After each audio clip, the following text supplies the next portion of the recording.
In the last hour, the Education Secretary has outlined how testing will be used to allow schools and colleges to reopen from next week. Students at secondary schools and colleges will need to take 3 coronavirus tests on their return, followed by twice-weekly testing. But are schools ready to implement the system? Well, joining me now is the head of the Oasis Academies Trust, Steve Chalk, and I'm also joined by the principal at Moreton Hall School in Shropshire, George Budd. Good afternoon to both of you. Steve, to you first. 1 week today until the big return. Are you all set? Are you ready? Yes, we are ready. It's a big challenge. And of course, it's a different challenge in every school because some schools have more space, some schools less space, some schools more pupils, more students. We have secondary schools with over 2,000 students and secondary schools with just under 1,000. But it's getting ready in different ways for each situation. I think it's a massive challenge, but we are glad that children are coming back. We know this is the best place for them, and we know that the longer they're at home, the more they're missing out on education, the more they're missing out on all of the community and social and emotional development they need. And we hear every week, don't we, about the rise in domestic violence, and we know about food poverty as well. So we're glad to be opening, and we rise to the challenge. Yeah, let's get George Budd's thoughts on that. A challenge, but one being embraced by Steve there. Is that the same for you? Are you ready for pupils to be back? Yes, absolutely. And of course, we never really lost all of them because we've had a large number here with us the whole way through lockdown with our key worker families, the children of vulnerable children, the children of vulnerable families, and of course some of our boarders who have been here the whole way through lockdown. So, and we've been testing them a couple of times a week already because that started back in January. And for us, it's about scaling up what we're already doing. So yes, we're absolutely ready. And we're testing everyone before the 8th of March. So we'll have everybody done and through by Monday the 8th of March, and then of course we can reopen fully, with a fantastic celebration when we come back on Monday the 8th, and we can't wait to welcome everyone back.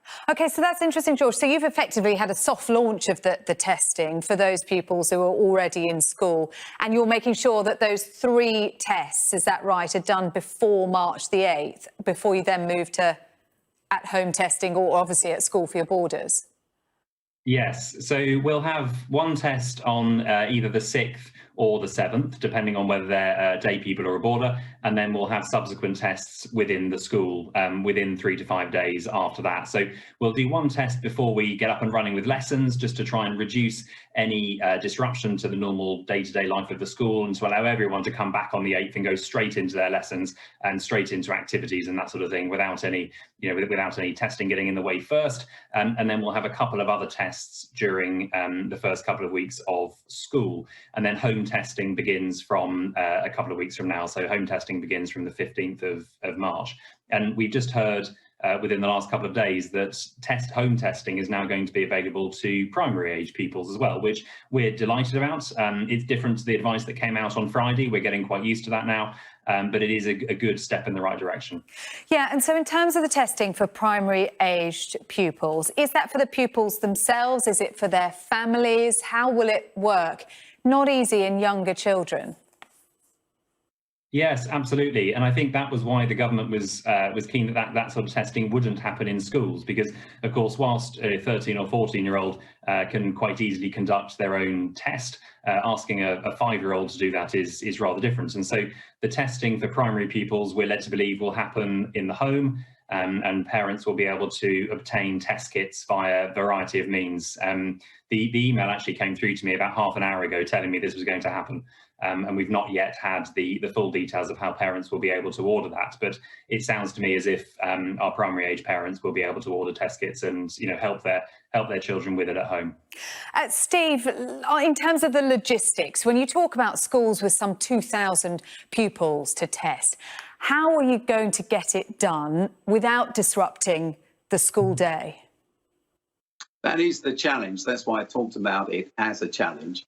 Of course, just as George has said, all schools have been open from the beginning of the year, and so we're used to testing. We're used to testing the children of key workers and vulnerable children. But this is a massive job. So you need many more staff and much more space. So the logistics and the planning for this is really quite an elaborate affair. And as I said earlier, because different schools have different amounts of space, I mean, a part of my message is to parents to be patient with your school. Do you know, we have some schools that have 2 sports halls. So we've got a spare sports hall that we can donate, if you like, to this testing process. In some of our other secondary schools, just for the testing we've done over the last couple of months, we've had to hire marquees to sit outside. So it's a tighter space and the process will take longer because of that. I would say to everyone, going back to school after a few weeks holiday is a big thing, isn't it? It's a big thing for a child. Going back to school now is a huge thing. So I'd say to everyone, be patient as the systems get themselves up and running. Yeah, quite interesting. I want to explore a little bit further how it's going to be for pupils going back to school after such a long break. But space you raised there, Steve, is a big factor, isn't it? Because space is the thing that all schools need when you're trying to maintain as much social distancing as you can, while you're trying to keep pupils in their class bubbles and not sharing as much space as possible. That is going to provide extra challenges now. You have to have this space for testing. Huge extra challenge, because the only schools that have enough space for social distancing are, of course, very unpopular ones. So if a school is full, it was never built for social distancing. It wasn't built just in case a global pandemic ever arrives. So logistically, as I've said, this is a tough issue. Every time we hear on our TVs, hands, face and space, well, the hands thing we can do, sanitizer units, the face thing we can do with masks, but the space thing is impossible to do on crowded corridors. So it's about how you handle the crowds, especially in a secondary school. These things are much easier in a primary school, of course, because you have your class and your teacher and your peg, and everything comes to you and you stay where you are. But in a secondary school, inevitably, you can't do music in a science lab, or vice versa. So there's moving around the school. And all of that needs to be thought through very carefully indeed. In some of our buildings with wide corridors, this is easy. Well, not easy, but easier. In older buildings with narrow corridors and smaller classrooms, it gets more complicated. And George, what about the face part of this, the wearing of masks? Updated guidance on that as well? Yeah, so we've had updated guidance that primary school teachers and secondary school teachers and pupils should be wearing face masks in lessons. We've made that optional for all of those people right back to the start of the pandemic, really. We sort of made a call when we came back in September that would be something we would offer. And, you know, many pupils and staff have been doing that already. And I suppose, you know, it's akin to the testing, really. We've already had a bit of a soft launch, as you know, as you described it, with face masks in classrooms. And I think that will carry on. Clearly, in lessons like PE, one can't sort of run around playing sport in a face mask all that easily, so they won't be needed there. And likewise, things like music lessons and that sort of thing, there'll be occasions where we won't need to wear them. And for our staff, again, it's just an extra layer of reassurance that that the schools are doing all they can to keep safe. Although, of course, I was very reassured to read today that rates of COVID transmission are no higher in school staff than in any other part of the population. So, again, for me, that gives me real confidence that it is safe to open schools.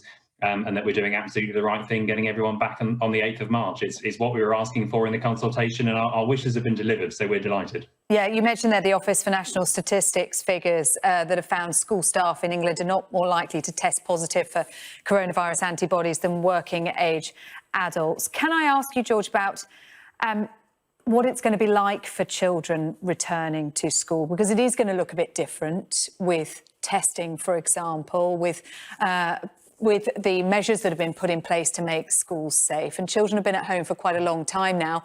And although many will be really excited, presumably you'll be expecting some anxiety, some feeling of being unsettled as they return.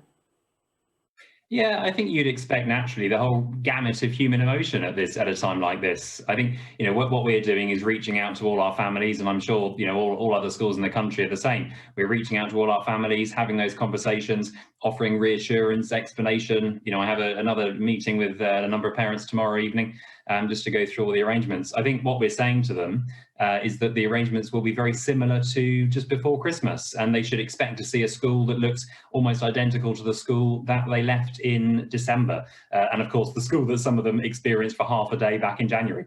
So things won't really look all that different.